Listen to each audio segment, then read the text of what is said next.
Hi guys, welcome back to my channel. आपण माने समस्ते केमिति अछंती?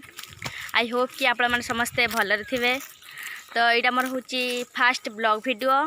मो चैनल जो नुआ आछंती प्लीज़ मो चैनल के सब्सक्राइब करंतु। तो मु फास्ट टाइम पाई आखुबाड़ी बुलिया पे आसी। मु केबे भी आखुबाड़ी बुलिया पे आसी नथिली।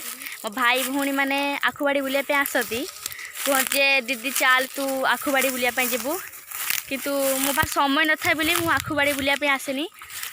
तो हूँ यही थरक मु आखुबाड़ी बुलिया पे आसी। तो मु भाविल जे मो सहित आपण मैंने भी आखुबाड़ी बुलंतु। तो चलतु मु आखुबाड़ी बुलेबी आपण मानकु। फाइनाली आखुबाड़ी रे पहुँची गली। तो देखंतु मु बुलेई देखुची।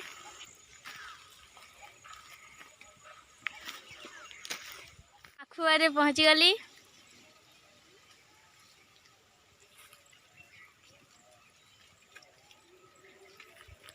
एटा गोटे छोट आखु क्यारी।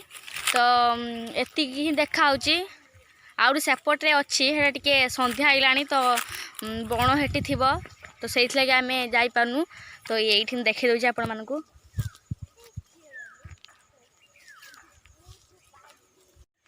तो संज हो गलानी आम सब ए घर को पलैबू। अंधार हो गला आम जापारूनी। देख केते आखु आनी। तो जदि ये ब्लॉग वीडियो आपण मानक पसंद आसता है please like comment and share करंतु एंड मो चैनल को सब्सक्राइब करंतु। बाय।